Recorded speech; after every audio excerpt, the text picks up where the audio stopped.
Today is How Would I Edit Your Photo Day. I sent out on all of my social things yesterday and again this morning for people to send me a raw, unedited photo. It can be raw or it can be JPEG, it doesn't matter, but send me an unedited photo. So that's what we're doing today. I'll start with this one.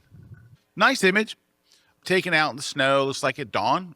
They did it at the right time, and the right time is the nighttime. No, it's the right time. All right, where would we start with this?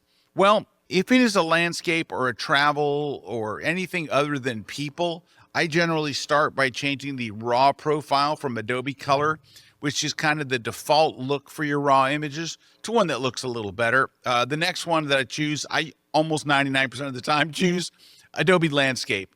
Occasionally Adobe Vivid will look good, but normally Adobe Landscape. So my step one in editing any kind of landscape or travel photo is just switch. Now, when I click it, you're going to see it. It's not going to knock you over. It's not going to bowl you over, but it gives you a better starting place. And if you were one click away from a better starting place, why wouldn't you, right? Okay, so here we go. Let's click on this one. There we go. Did you notice that? Here, let's look. See that? It's a little better. It's not killer. Now, depending on the photo, sometimes you'll be like bowled over by it, and sometimes you'll be like, that's okay. It's better. So better's better. Next, I think I'm going to go ahead and click on the transform. And I'm going to click on auto so it kind of straightens it out a little bit. There was a bit of a perspective problem there. You can see what it was. See, there was a little bit of a perspective thing. So we're going to fix that by just clicking on auto. All right. Well, first, let's just hit the button auto. If you just want a starting place and you don't know where to go, just hit auto. And that wasn't bad. It just kind of brightened the photo a little bit. The biggest problems I see with this image, and I like the image, is the sky is blown out, but that's not the photographer's fault. The photographer did the right thing. They focused on the foreground, right? And that means that the sky is going to be too bright. But that's just the way sensors work. Sensors are either going to make the foreground look good or they're going to make the sky look good, but they're not like the human eye. They're limited in their range, so they're going to look one or the other is going to look good. So that looks good. But I think the color, it's not bad, but it probably is, so it's shady in the morning. The sun's not up yet, and everything's going to look blue. So what you can do is take the eyedropper tool and click it on something that's supposed to be kind of gray, like maybe this, like a light gray in here. And you can see what that did for the color. And you can click around a couple times, see if you find something better. Actually, that's not bad right there. It might be a little too yellow. I might pull it back a little bit, but somewhere I want the snow to look mostly white, right? Now, the next thing is that sky. So to work on the sky now, we've got an easy way to do it. We're going to click on the masking tool up here in the toolbar. I would say select sky. So it's the big button in the middle there. And a red tint will show up. And it does a very, very good job of masking just the sky. So any sliders that I move now will only affect the sky. And as soon as I touch a slider, the red tint, which the red tint's just there to show you what it selected so you'll know if it did a good job or not, or if it selected what you wanted. And now you can go, as soon as I touch a slider, that'll go away. So what I would generally do is pull back the highlights.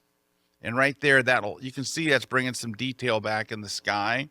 And then lower the exposure a bit too. Somewhere kind of in there-ish. Now, sometimes it can tend to make the sky just look kind of grayish, which is not awesome.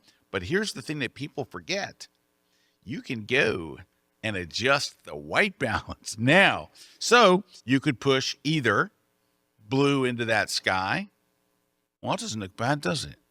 Or you could push more yellow into that sky. I think I like the blue because you already have some yellow down here, right? So I think that's okay. So we did the white balance there. And if you wanted the water to be a little more blue, I think I can see some blue in here and all, so I'm okay with it. But you could always paint over the water with a little bit of blue, but I don't think it's necessary. But I think we're pretty good there. One thing you might do is in the sky is to raise the whites a little bit. It kind of raises the brilliance of the sky, right? I think of the white slider like turning on lights. If you're shooting at night and doing a building or something, that would do it. There's already kind of a nice gradient in the sky, so I'm pretty cool with how that looks. The other thing that you might do is let's go and add some more contrast to the scene. Oops, that's the sky. Let me go back to the regular stuff. Let's add some more contrast to the scene. Maybe open up the shadows a little so you don't get too clogged up in those trees. That's not looking bad. Let's add a little bit of a vignette. So let's go just enough. You don't really want to see it. So let's go to effects. Let's drag the amount slider to the left just a little. You kind of want to, I'm at -7. It's barely there. But if you turn it off, you'll see there's before and there's after. So it does help. And because there's water in the photo, I usually will go and add some, let's go to, back up to the basic panel. Let's go and add some clarity. Clarity is going to make the water shiny. Now I'm going to first way over exaggerate it, just so you see how clarity affects water. Water in metal and glass, it's the greatest. So watch, I'm going to over exaggerate. See how the water gets shiny, right? So we're not going to go way up there. We'll just go a little bit, just where it starts to shine, and then we're good. We'll add a little bit of texture in just to bring out the texture and that snow in the background. I mean, it's a pretty simple edit. I think that doesn't look bad, but I think the whole picture is a little overexposed. So I would lower the exposure up here a little bit so it looks more like morning.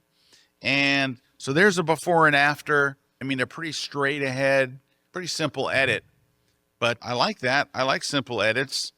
And there's your before and after. Of course, I would sharpen it. We didn't do anything about sharpening, but the last step, you always wait till the very end, and that's where we pop on our sharpening. But we're in pretty good shape there. So that's a decent one to get us going.